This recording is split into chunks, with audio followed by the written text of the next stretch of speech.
Hey everybody, this is So Many Sequels, your book club for movies. I'm Josh. I'm Garrett. And I'm David. This week on the show, we are kicking off Animated August, and we're reviewing the new Ninja Turtles movie, Teenage Mutant Ninja Turtles, Mutant Mayhem, the movie that one Letterboxd reviewer called When the Group Chat Actually Hangs Out. This movie gives us a fresh version of the Turtles and one where the teenage mutants actually feel like teenagers. We get to know the characters more, and we see a version of April we've never seen before. Plus, we talk about the incredible animation style and just the long-term impact that Across the Spider-Verse has had on movie making. And overall, I think we all feel that Mutant Mayhem is definitely worth the watch. That is right. You can watch the show to find out for yourself what our full thoughts were, and you can find us online at somanysequels.com. There you'll find our entire back catalog of episodes, as well as links to our social channels. Of course, we're on Instagram, TikTok, Threads, Facebook, all the fun ones, and Patreon. You can find us there at So Many Sequels. Become a supporter of the show, and you can join our Discord to chat with us about movies and other fun things. So go check all that out at somanysequels.com. And without any further ado, enjoy the show.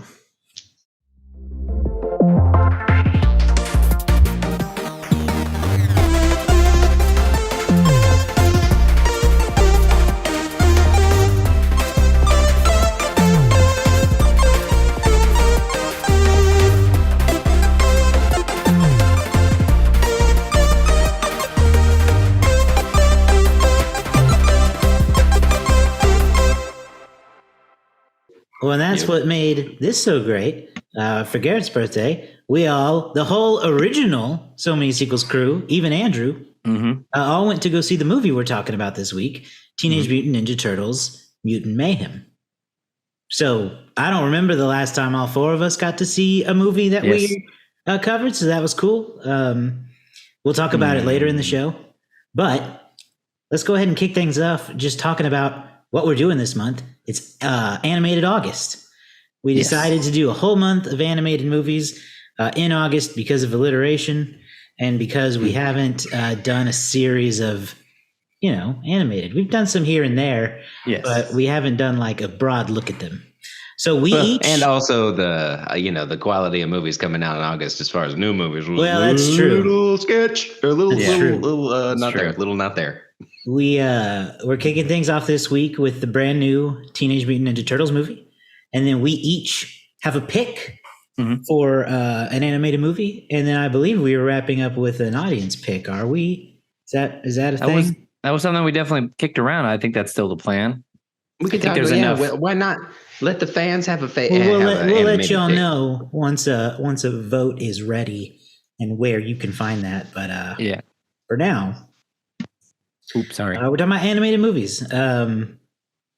We can't talk about, all of them, but I think we each tried to pick one that was sort of special to us in some way, right? Yeah, definitely.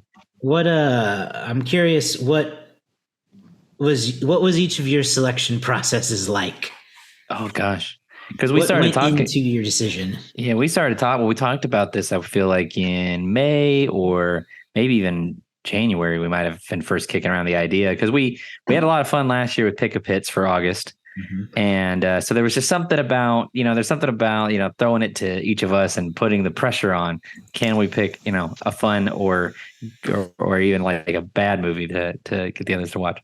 But so I was definitely thinking, I want to pick something good, but I wanted to pick something it was either lesser praised or, maybe was even forgotten about that it even come out. So I had come down to Coco and Surf's Up for me. And if you watch our video on YouTube right now, exclusive to YouTube, go subscribe. You can see let's talk about this a little bit more, but I picked Surf's Up. Coco is great. I recommend it to everybody who wants to go watch it, but I feel like Surf's Up is kind of a forgotten. I would call it a gem. I don't know if you will call it a gem once you see it, but we'll find out. Good primer for Surf's Up is The Big Lebowski. So go check that if you want to watch that. Yeah. So I'm looking forward to your pick because I've never seen Surf's Up, so I don't know what to expect. Yeah, I wanted something that no one would expect, or at least maybe you guys wouldn't expect. I don't even know what studio that is. What is it? I believe it's Sony Animation. It's one of Sony Animation's first movies. Well, they're on a hot streak lately. Yes. Okay. Well, what goes into your selection process, Garrett? What brought you down to your pick?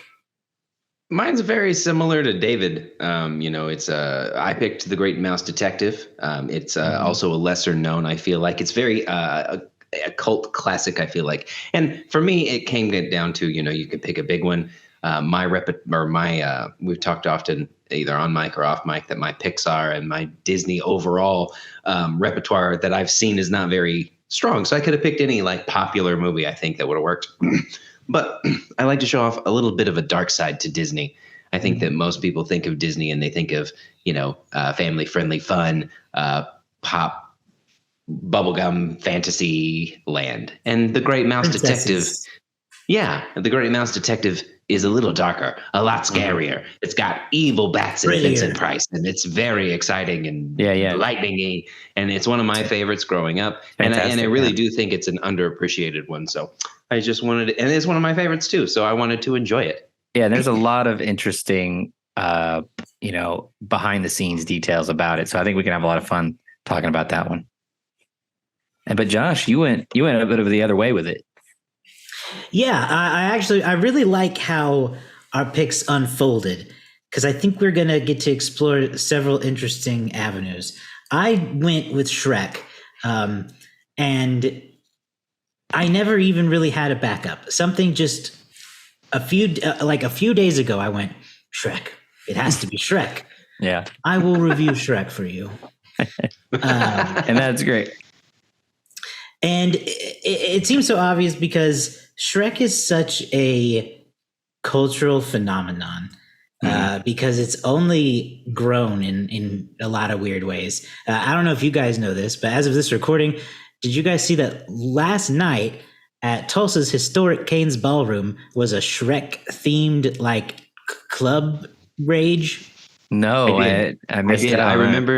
I remember seeing an initial Instagram post, and it was like, it's weird, but it's going to be fun, and you want to come. Like, they leaned into it, and they knew what they were doing. So I did not see any pictures of it. I would love to. I regret that I didn't know about it sooner so that I could drag all of us there to experience it firsthand before we review the movie. But yeah, Shrek is life, as the meme says.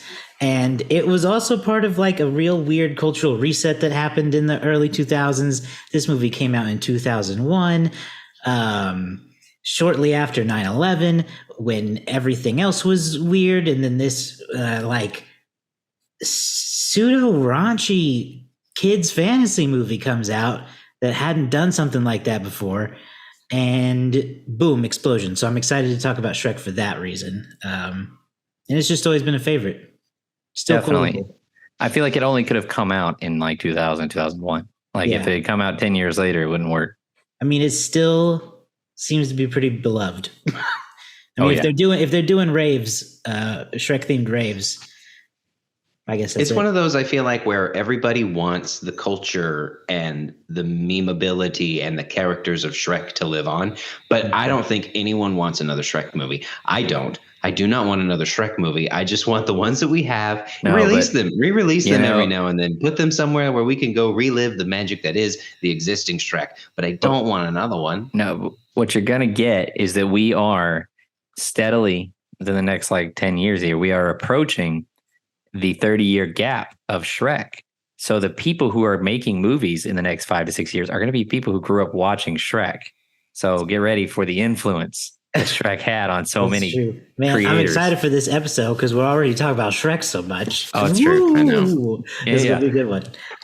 Okay, great. So, and then, I don't know. We might go through some of our other picks that we didn't get to and collect them for a poll or something so that, or maybe we'll take submissions. I don't know. You should follow us though, on Instagram at Sony Sequels Pod. You can find us there on Threads as well, and on Facebook. But it seems like fewer and fewer people are on the Facebooks. It's true. Although that might change. There might be an influx back. You never know. But follow us there, and you'll find that poll information whenever we post it. And then you can also join our Patreon, right? So you can get into our Discord and have extra influence. Yes, do that at patreon.com/so-many-sequels. Yes. That would be awesome. Okay. Yeah. Let's get into the movie of the week.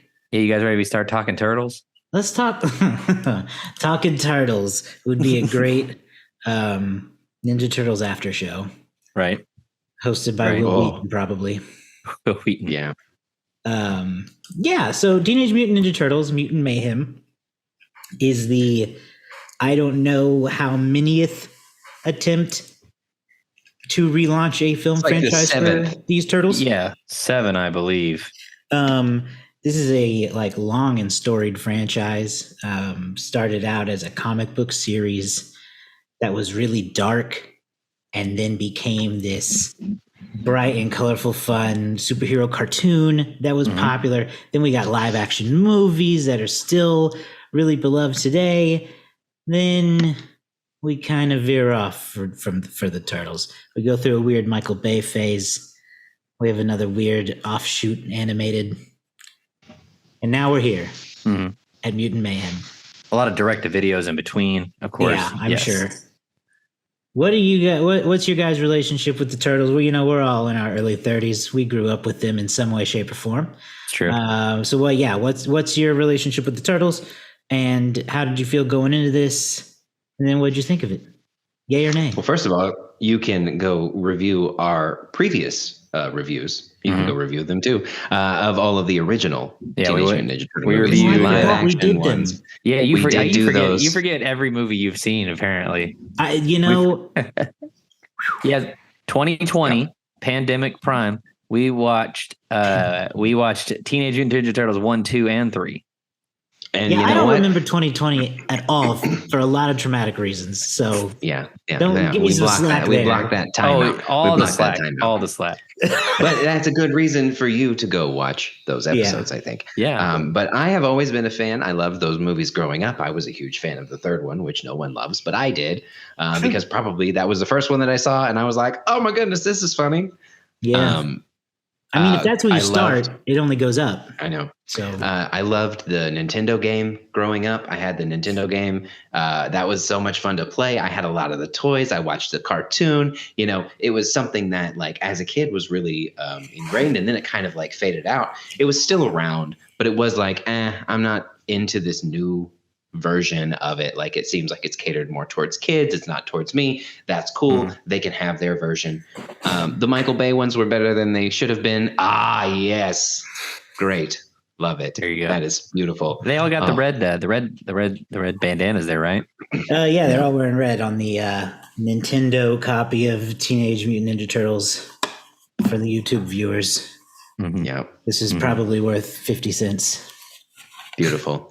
But no, so that was mine. I've always loved the Turtles. Michelangelo was my favorite, I think. Cowabunga was my thing as a kid, not as any version of me that you all have seen. But it was fun to say, and Michelangelo was great, and good turtle times. All right, what about you, David? Similarly, the Turtles, for whatever reason, were just the perfect idea that no one had really managed to think of before.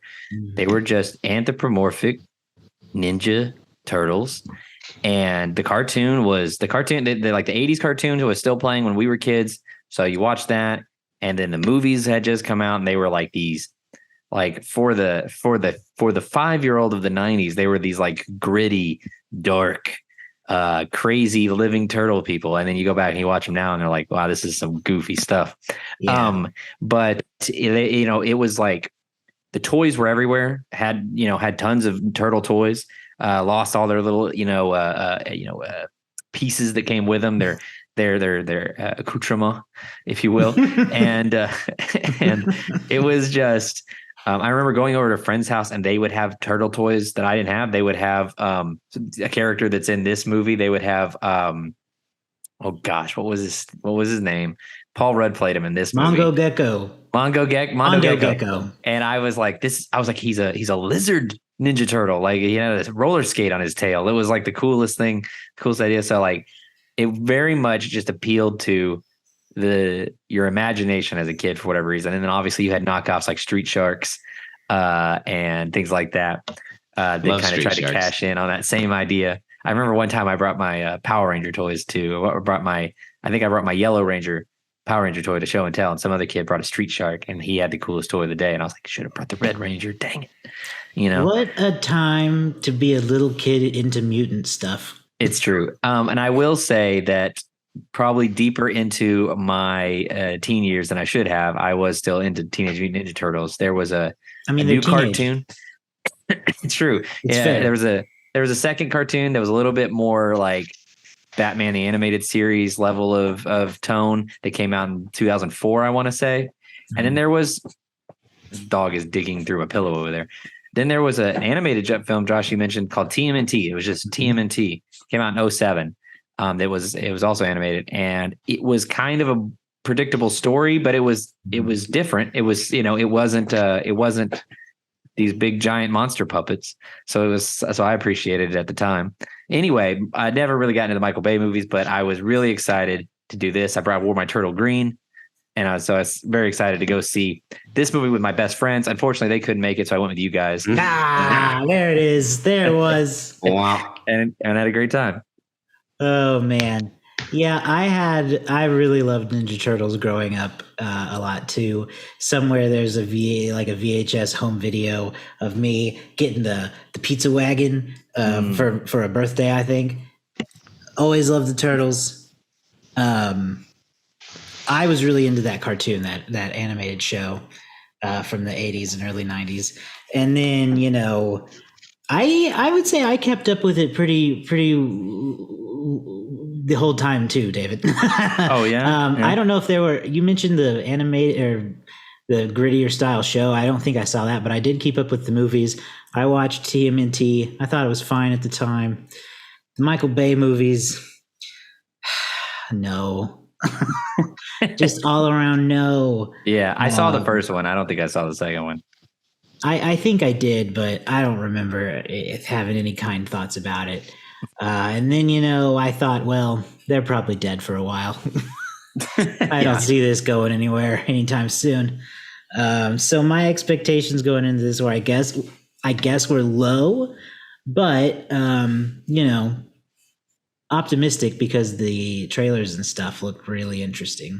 Mm-hmm. So I've been excited for it. And I think it delivered for me. Me too. Yeah. So what's the plot of the movie? So let me pull it up right here on Letterboxd. After years of being sheltered from the human world, the Turtle Brothers set out to win the hearts of New Yorkers and be accepted as normal teenagers through heroic acts. Their new friend April O'Neil helps them take on a mysterious crime syndicate, but they soon get in over their heads when an army of mutants is unleashed upon them. Mm-hmm. Teenage Mutant Ninja Turtles, Mutant Mayhem. You know what I liked about this, just to start the conversation, is that it didn't, after having like my initial takeaways, reflecting on it a little bit, is that this movie did not rely too much on nostalgia. And I thought that was really, really nice. Looking at all of the Turtle movies that we've covered in the past, looking at all of the versions, and I can't comment on the grittier Nickelodeon show because I have heard good things. I don't know if I'll go gritty. Really good things about that. Yeah. I don't know if I'll go gritty. It was just more serious than the 80s version, which was a farce. It was really goofy. Yeah, but it relied so much on nostalgia and pizza and cowabunga and like each kind of catchphrase that came along that they could print on T-shirts and stuff.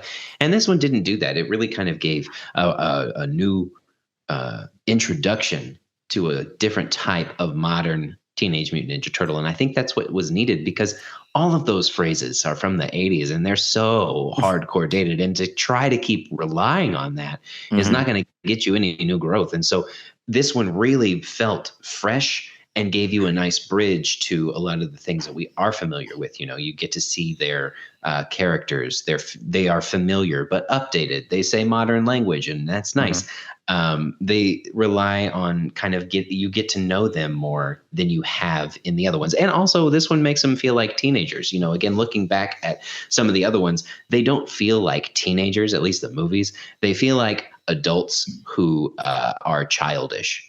Yeah. Realistically, that's what it is. And these turtles are teenagers going through typical teenager things, and it's relatable in a lot of different ways, and they don't try to play on too many things. They just deliver a really good story. And so that was one of my biggest takeaways after thinking about it. Initial reactions: animation's amazing, super cool. It is in my opinion on the same level of the Spider-Verse movies. I think this animation stands out on its own. It makes it feel like a comic book, and I really like the way that they did the sketchbook live action or comic with some live action stuff. The Ferris Bueller scene stands out where it like highlighted the movie, but it was the live action part of the movie, and then the animation, everything else around it. So I really loved that. So many good things that I could talk about, but I'll let other people talk. I thought it was a very wise idea that after going, I think, as far as you can go with live action in the Michael Bay movies and what they've tried before, I think it was a smart idea to try to go back to animation where, outside of the comics, that where the turtles as a phenomenon were born was in animation. And I think it was smart to go back to that. As we talk about animation as a medium, it allows you to do things that you just can't do live action. Or if you do it live action, it pulls people out of the movie because it's clearly special effects, or it's clearly something that just couldn't work. Maybe if Christopher Nolan ever does his TMNT, we can see what it really would look like to have living turtles. But animation just allows you to do the turtles justice, as silly as that sounds. Garrett, you hit the nail on the head. They felt like teens. The characters did. They felt not just teens. They felt like Gen Z turtles. Like they were dropping a lot of Gen Z lingo. I did appreciate that Paul Rudd as a character did introduce the idea of cowabunga back to them. And so that works. But they also felt to me, and a lot of series don't do this very well. A lot of the films don't do this very well. They really felt like brothers, but not. What always gets played on is the discord between Leonardo and Raphael, and how Raphael's like serious and wants to like fight, and Leonardo is trying to lead him, but fix him. This film made all four of them feel like brothers, like how they all rag on Leonardo because he wants to be cool, he wants to be the leader. They had situations where they were trying to be cool in front of like a girl and it wasn't working for them, and they had cell phones, that my wife's like, how do they get cell phones? I was like, oh, babe, people drop them down the grates. Somebody walking around New York and they accidentally fumble their phone, it goes down the grate, boom. All they got to do is find a way to get SIM cards and pop them in. They're good to go. Yeah, they could steal anything. So it felt very modern without feeling like it was trying too hard. There is a lot of referential humor in it. They name drop Mark Ruffalo, the Chris's. It is a Nickelodeon movie in that sense. There's a lot of gross stuff going on. A lot of Paramount synergy, yeah. Yes, there's a lot of synergy there, but the turtles feel like the kind of characters that can make that work. Yeah. I think one Letterboxd, I didn't see the score, but one Letterboxd reviewer called it when the group chat meets in person, because it is very much that level of frenetic energy. And what Seth Rogen says they did is they recorded this. They did group recordings as opposed to one person, one mic doing their lines. The person, the script reader reading it back to them. They got them all in one room and just had them go through the lines together, had them improvise, had them riff off of each other, and it made it feel natural. So I think this was a really great job, and maybe the best. I think it's an argument can be made. This is the best Ninja Turtles movie that's been made. Yeah, mic drop on that one. Yeah. And I think I agree, honestly. I do think it's the best movie version of this franchise, and it's one that I do hope gets to continue because it seems worthy so far. It does seem really inspired by Spider-Verse. Garrett, you made a comparison to that. Mm-hmm. I think Into the Spider-Verse is probably going to end up being one of the most influential animated movies of this period of time. Because we're just seeing more of this kind of more creative style that is getting away from the Pixar, DreamWorks style of animation that was kind of like overly cartoony. Now it's having a more real look. This sketchbook look is really cool. I also loved how disgusting everything was. Like, did y'all notice that? Like, New York was gross. Yeah. And not only was New York gross, but every human was hideous. Yeah. And I don't know if that was a choice to kind of like juxtapose the turtles being monsters, but they see humans as monsters, or at least Splinter does. But I liked it. Like, their eyes were not even level with each other. No. They're just gross. And then the, big bad at the end is super gross. Yeah. It gave super me duper gross. It gave me the same vibes I got in Suicide Squad with that giant eyeball they had to fight, where I was just like, I don't want to watch it because it's making me feel icky. Yeah. But I like that kind of risk in animated movies now. I like that, so it was cool. I'm sorry. Oh no, go ahead. I was going to say, the original Turtles comic anyway is gross and dark, and it's not the childish things that you get. And, so that this does a good job of again, being that bridge of it feels like a teenage movie, and none of the other ones really have. Yeah. Yeah. Yeah, I agree. These really feel like kids. The Michael Bay movies were especially guilty of just making them childish adults. But this one, they really did feel like brothers. I feel like you could feel that group recording going on because the camaraderie was there. They had personalities that I feel like we haven't seen in a long time.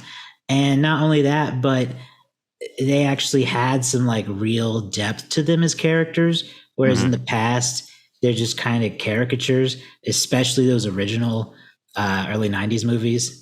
Oh yeah, they're that just was saying catchphrases and stuff. I went back and I read my reviews for the first three, or I should, the ones from the 90s that we've reviewed already. And one of the things that we, I guess, talked about was how the Turtles seemed really interchangeable for the most part. Like they didn't really have, even though they were supposed to have their own catchphrases. Yeah, they could have easily just said the same ones. Yeah, and I liked here that. So like traditionally it's like, well, Raph is the mean one and Donatello is the smart one, right? But they kind of expanded beyond that. Like Donatello is into anime culture, and he's he's not just smart. He's like really good with just general technology. He has specific likes. Raphael, he is more violent, but he's also, that he's just kind of, I don't know. He's just kind of like, he's not out of control. Yeah. He has his own likes too. Like, so they all had their own, they all felt like real, rounded kids, as opposed to just one character trait, one personality trait. Yeah. They would always be, because they are supposed to be four different things. The trope was always just lean into their own portrayed characteristics. Right. And that is all the depth that you would get is Raphael is angry. Michelangelo likes pizza. Donatello has worked on a computer, and Leonardo, he leads. That's it. Yeah. And in this, you get, again, you see elements of those. But what this movie does really well is it plays on the fact that its audience knows who the Ninja Turtles are. And so they don't have to just lean into it, and they give you more. We get it. They basically just treat it like a heist movie to some extent. Like every character has certain skills that they are good at, and that is not their personality. And that is, I think, the better way to do it. Yeah. Yeah. And the origin story we get in here, I actually really enjoyed it. I thought it didn't last too long because this is something that everybody knows. The ooze fell in the sewer and they became Ninja Turtles. We don't need to see it all the time. This was a little different. We got a much different take on Splinter than we're used to. He's like this really neurotic helicopter dad who takes in the turtles when they get hit with the ooze. And then we see what is, I think, the cutest animated thing since Baby Yoda. I Need Baby Turtles to be a huge hit. Yes. Because the Baby Turtles were fucking great. Yeah, they were like ugly and globular. Like, yes. Donnie had these giant glasses that just took up his whole head. It was great. I love the Baby Turtles. Yeah. This is a situation where I don't mind sort of diverting from the origin story that we've been told before, because in this version, Splinter is just like a rat that was just like scared of people all the time. And he learns, they learn martial arts from watching, YouTube clips and old VHS videos. Brilliant. Absolutely brilliant. Instead of a rat in a cage mimicking his master. Yeah, because when we find out that Splinter is, kind of a dork, I was like, okay, so how are they going to become ninjas? And then the way they sold it was fantastic. I totally believed that his fear of humans would drive him to become a master ninja. Is awesome. It's very funny. Yeah, and then he's also, as a character, he's played by Jackie Chan, but it's really layered in with it's very funny. It's very heartfelt. There is that kind of Seth Rogen level humor where he's talking about, because I was an old rat, I aged into my 20s, and because you were baby turtles, you stayed baby turtles. And he goes, and if you think about that, it makes total sense. Like, it just felt like a very, like, there's a little bit of that self-awareness going on that you kind of expected from the creative team that's in charge of this. Yeah. What do you? I also like I also like that they gave us a different villain, a brand new character into the Turtleverse, which is nice. Anyway. It didn't rely on Shredder. It didn't give us the big bad right out the gate. And that is key. I always believe that people need to lead up to whatever big bad people know the best. You can't just lead with that. So this was really fun. It injected, again, a new element into the Turtles. Ice Cube knocked it out of the park, was excellent in this role as Superfly. He was so good and funny and believable in like the way to take it over, and like his hatred of humans and wanting them down. And again, you even that relationship gives you more of the element of family, of a wanting to belong, of a teenager looking for some kind of group to be a part of. Whenever you get that element of, we were born out of the same ooze, we're basically family, and then that brings them together to hear this plan, and then they go to the bowling alley and deal with that. Like, the whole thing was just well done and well presented for a new character into the entire universe.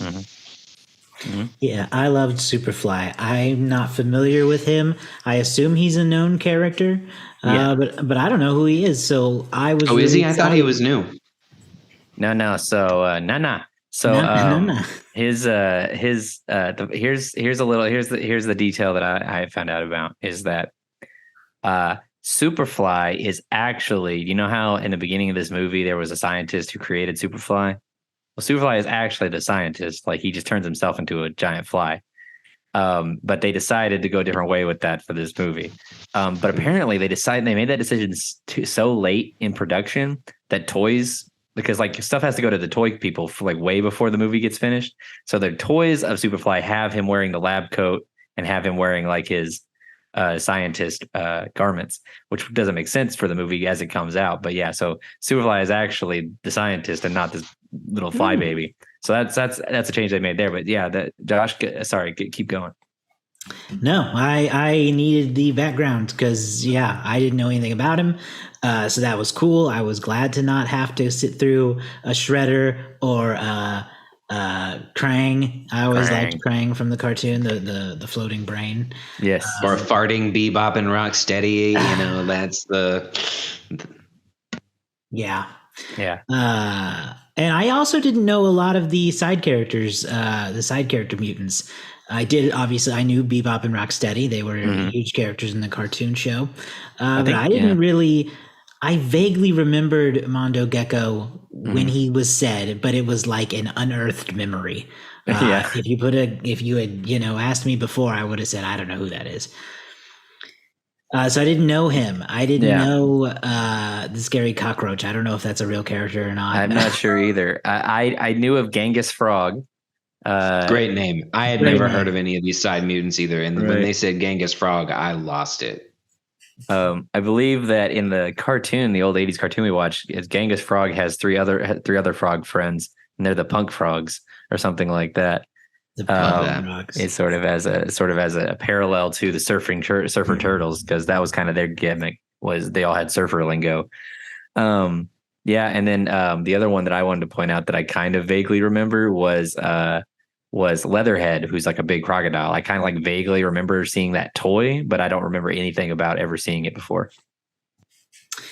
How about what? Hang on, but I wanted to echo Garrett saying about Ice Cube. Oh yeah, we've seen him in a few movies now, and nobody can go from hilarious to super threatening like Ice Cube. Like, even as a voice in this movie, like when he turned around, he was like, "Then that sounds like y'all aren't with us," and I was like, "Oh yeah, that's bad." That guy, he's very scary.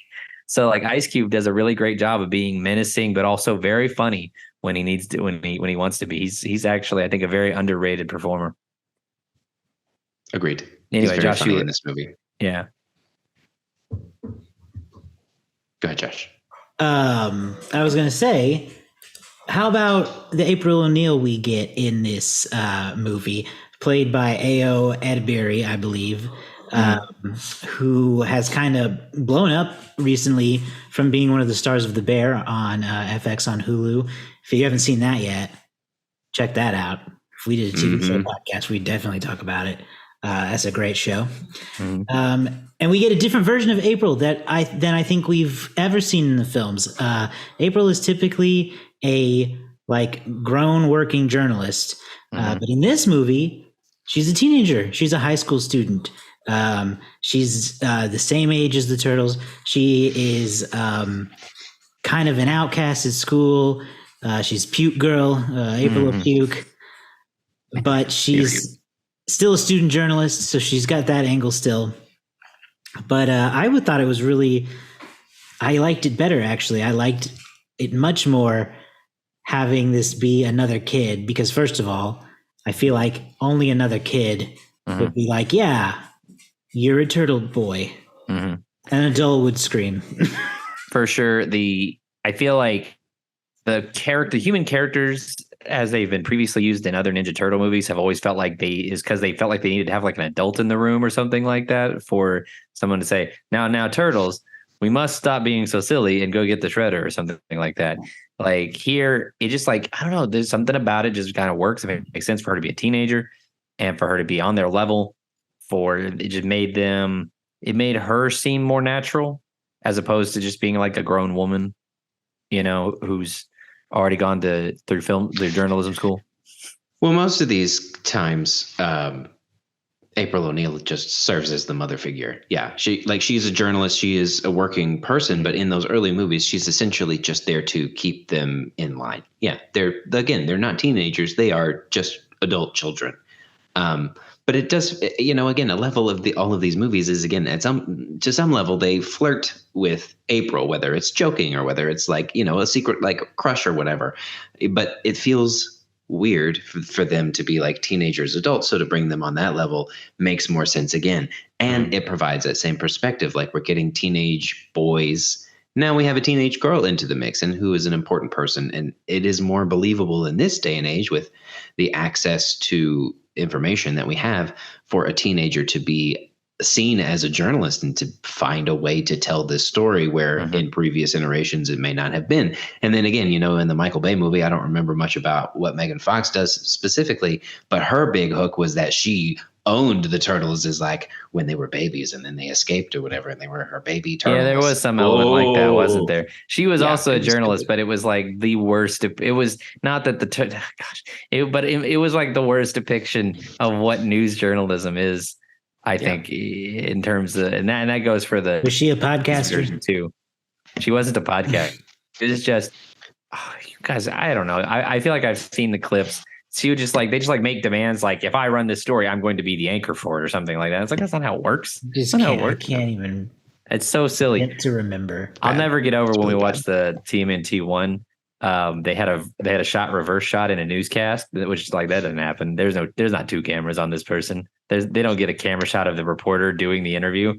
Anyway, No. on the steps of the courthouse. Anyway, I really liked it. I know that Twitter really hated it, or X.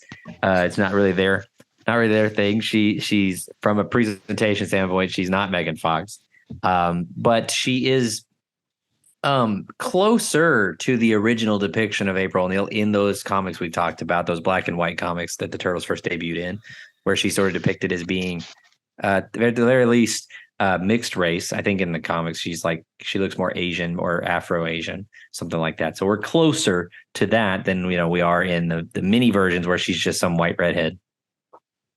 Yeah, I just really like that she got a really integral part in the story, served a real purpose beyond just helping the Turtles, but also spreading her story and their story to kind of help herself as well.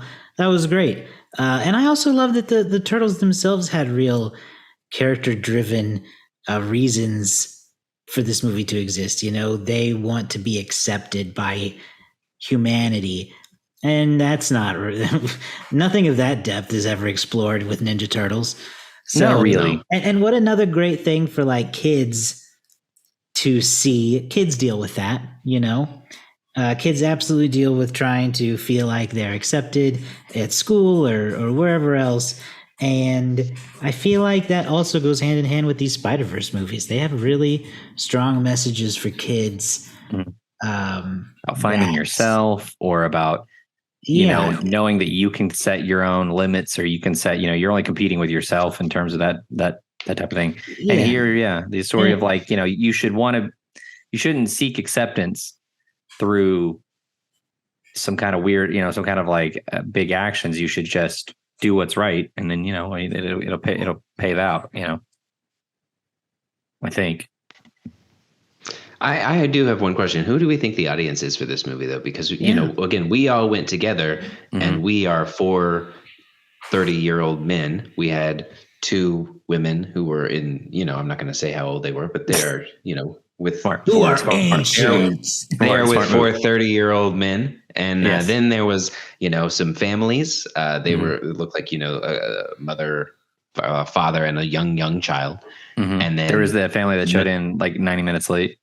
Yeah, they were looking for Barbie, I think, went to the wrong theater. And that was pretty much it in our theater.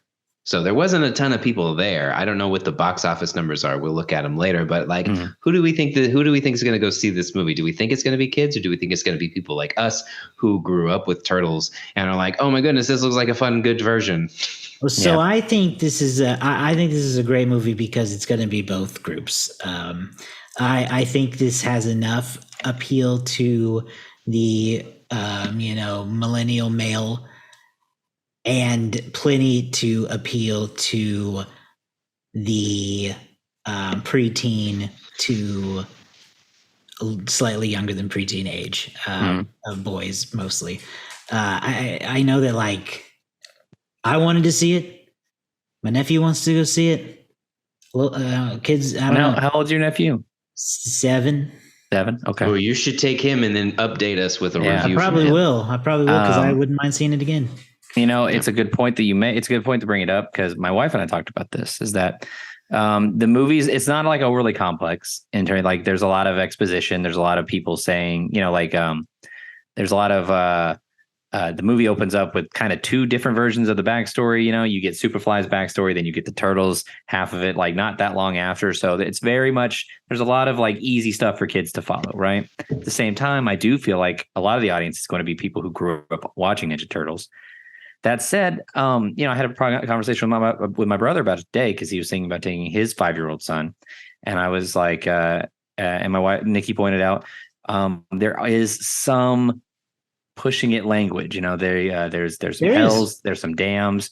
Ice Cube says "pissed off" at one point, and if you're a parent and you're worried about like your 5-year-old, 6-year-old telling their teacher that they're pissed off.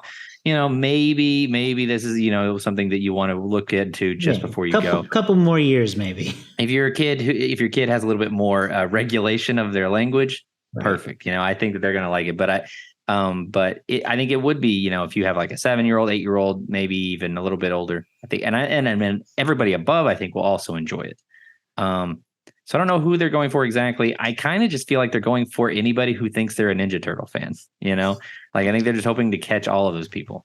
And I think that's the key. Yeah. I really think I was thinking about it. I feel like Teenage Mutant Ninja Turtles are the Muppets as well, because they are they can span generations, clearly find an audience, and they just have to be relatable. And I think that is the key. I think this goes to families. I think it gets it, people like us who are excited to see it on our own and have kids that we can enjoy this with. I think that's where it's maybe we as older people are excited, take our kids with us, and that's how they get excited into it, and then with this being a Nickelodeon movie, surely I imagine the success that they will have will try to turn it into a TV show or something. Yeah, I think there's already plans for a spinoff show and a sequel, and we can talk about a little bit about that. They did, spoiler alert, they did hint at the Shredder for part 2, so we will get the iconic villain at some maybe in the next film. But a spinoff TV show is kind of interesting too, because it feels like it'd be too. I feel like unless they really change up the art style, it feels like it'd be really complicated to bring this art style to a regular streaming show or TV show. That's true. Yeah, I just wanted to double check that too, and I see that just this past month, Tales of the Teenage Mutant Ninja Turtles was picked up by Paramount Plus, which is going to be a spin-off series of this movie. So they already have plans to hopefully build a new Turtle franchise off of this. Yeah, like Empire. All right. Well, any other final thoughts on the movie itself? I think we've covered a lot of ground here. Any biting topics you just had to get out? Trying to think if there's any last details. We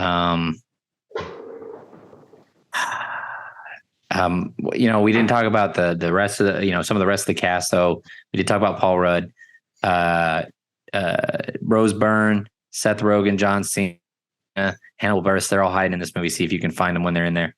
Mr. Beast is someone in it as well. I don't know. I didn't even actually know who Mr. Beast is. I just know that I've heard that name before on. Yeah, most of the cameos I didn't even catch until the credits rolled. Oh yeah, Post Malone's in there too. Thing. Don't forget about Post Malone. I don't know who Post Malone was supposed to be. I prefer him to Mr. Beast.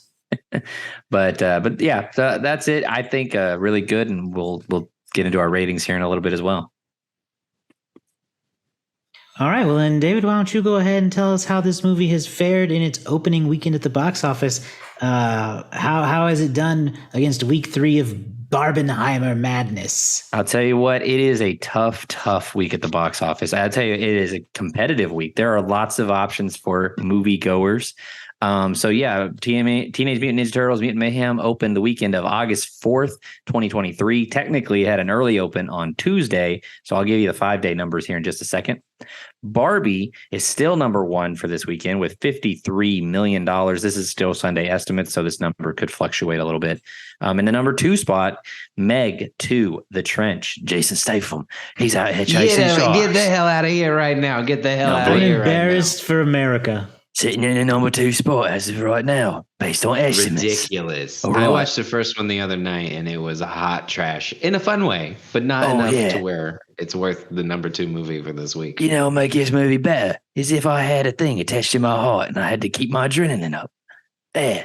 Anyway, great movie. Meg 2. I don't know if that Statham impression was good for that long or not, but Meg 2. Right now, again, this could fluctuate. These numbers, Barbie the first week they were off by 8 million with the estimate, so we'll see how it evens out. And the number 3 spot remains Oppenheimer with 28.7. Teenage Mutant Ninja Turtles debuts in the number 4 spot with 28 million. Maybe it'll jump to number 3 by the end of the day. Hard to say. And then that's crazy though. You're telling me there's only a $2 million difference between 4 and 2. Yeah. I mean, like I said, very competitive. I mean, there are 4 movies that made more than $25 million in one weekend. I would expect Turtles to swap with Meg next week. It's highly possible Meg could drop. Ninja Turtles could hang on better. I think that's very possible. And then Barbie will maybe finally drop into the 30s We'll see. Never. We'll see if it drops down to like because it only dropped about 43% this Greta weekend. Gerwig, new box office queen. It's true. She is. May hopefully the studios take away the right lessons from this, and they're like, maybe we should get more female directors to put their stamp on things. Well, I saw earlier today the only 2 movies to make $1 billion this year are Barbie and Super Mario Brothers. That's true. And you can make some inferences from what they will take with that information. Oh yeah, no, I have a good idea of what they actually will do. And I'll tell you this right now. We'll get into a lot of toy movies. I do think this animated movie was better than Mario for me personally. And then rounding out the number 5 is Disney's Haunted Mansion. I got to see this week, and not too bad, not too great either. But it brought in 8.9. Having a rough time. Should have opened like 3rd week of August, I think, and it would have done a lot better. So that is your top 5. I said I would tell you that. So 28 million 3-day, but Ninja Turtles did open on Tuesday, technically. So it's made 43 million through its 5-day run so far. Worldwide total of 51 million. It'll probably end up finishing higher right now with that 51 million. This new movie is already the 4th best Ninja Turtles movie that's ever made at the box office. The opening is pretty in line with most Ninja Turtle movies. The one that Michael Bay did had the highest opening, followed by the sequel to his movie, and then this one will finish right at number 3. So the Ninja Turtles actually haven't been the biggest box office draws in history. None of their movies are like overly big for the years they were released in. I think that they should do well, with their audience on home video, stuff like that. So anyway, that's the run for this week, and we'll throw it to the letterbox game. All right. Exciting. I'm looking forward to seeing how it does. I hope it does well, because I would like to see more of these turtles. There's a lot of August left, and there's not a lot of other movies coming out. So That's true. All right, let's take a look at some of the most popular reviews of this movie currently on Letterboxd and try to guess where we think the community lands. The most popular review, 4 stars. Yeah, I'm going to need at least 10 more of these. All right. That is fair. 4 stars. Honestly embarrassing that 4 Teenage Mutant Ninja Turtles, who have never spoken to a human in 15 years of life, have better social skills than I do. 3.5 stars. Spider-Man Into the Spider-Verse is the best thing that's happened to animation in the history of film. There you go. There you go. It is the Toy Story of its day. Toy Story changed animation in 95, and Spider-Verse changes it again in 2018, whenever that movie came out. 4 stars. The turtles are so teenage and Splinter is so dad, and I ate it up. And finally, my favorite review. 4 stars. Glad Hollywood has finally admitted that Chris Pine is the best Chris. Yes, that was decided. That was another live action moment. I felt vindicated because he is. Chris Pine. He can do it all. He's fantastic. Dance. And he's humble about it. Yeah, well, Chris Pine. I don't want to overpraise anybody. I'm always worried that something bad's about to happen. That's true. I'll be honest. During this whole Barbie phenomenon, I was right. I was like, Ryan Gosling's great. I'm really worried something bad's about to happen. He's going to turn out to be a bad guy. I'm sorry if we just pre-canceled Chris Pine or Ryan Gosling. Either way. All right, let's throw out some guesses here. Those are pretty good reviews. I'll go first, so you guys can box me out if you want. I'm going to guess it's at a 3.8. Okay, ooh. That's pretty good. I was going to go lower, not much, but a little. I think it's going to be at like 3.6. Okay, then I might as well go 3.9 and hope for the best. Ooh. Okay, Let's see. We have a direct hit. It's 3.8. It's David's direct hit. Oh my god! I don't understand how you're doing this. You can't keep getting away with this. I even tried to let you go. I don't. No, the thing is, David, you have to go last. That's the key. Because when you go first, you have a wide swath. When you go last, what are the odds I would just nail it? I mean, that's true. You know. Because I was like, I think it's 3.7. I'll guess 3.8, and that way there's the chance that I'm wrong. Because honestly, I'm tired of winning. Are we gonna get tired of winning? Oh yeah, Tom Brady. Oh yeah, I'm tired of winning, guys. I'm so tired of winning. The thing. I don't know. Oh my god. I've built this franchise up. And now it's continued to just get out of hand.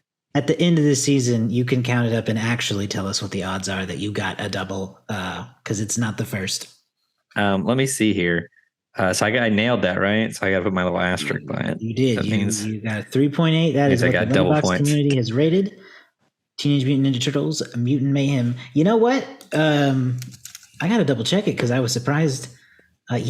Really high Rotten Tomatoes score, 96% on the thermometer and 92 from the audience. So I agree. Everybody seems to be loving Ninja Turtles. What do we think? What is our final rating going to be? For me, it is 4 stars. I feel good there. It was really, really good. And I would rewatch it in a heartbeat. I do think that we didn't talk about any of the negatives. I thought that at times with the way the animation style was, that it was so dark at times that I couldn't even really see what was going on. So, and it was very fast paced, and there's nothing wrong with that, but at times it was hard to process what I'm looking at. So I give it 4 stars. Solidly enjoyed this. One of my favorite animated movies of the year. Better than Mario. I wish this one would made $500 million. Maybe it will. All right. I think I'm going to agree with you, David. I think I'm going to go with 4 stars as well. It's a 4-star Ninja Turtles movie. I think it's following really well in the footsteps of Spider-Verse. It doesn't reinvent animation, so I'm not going to give it a 5, but I think it's deserving of a 4. Mm-hmm. Yeah, I've been leaning towards a 3.5, but I think I'll bump it to a 4 just because of the animation. I think that alone makes it worthy of being in the 4-star category for me.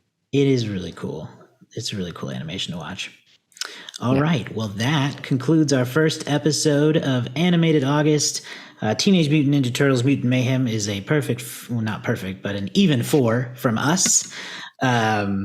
So let us know what you think about it by checking us out online on Instagram at So Many Sequels Pod. We are also on Facebook and Threads and TikTok.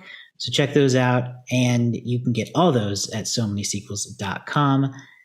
Also, don't forget our Patreon, where if you are a supporter of the show there, you can get access to our Discord, where you can chat with us about movies, TV shows, funny memes, we play games, all kinds of stuff. You can find that at patreon.com/SoManySequels. We'll be back next week with our next movie in Animated August. Be sure to go check out our YouTube channel. You can watch our announcement video for this month where we talk about each movie we're going to do. And we'll see you next time. Yeah, let it end. Cowabunga.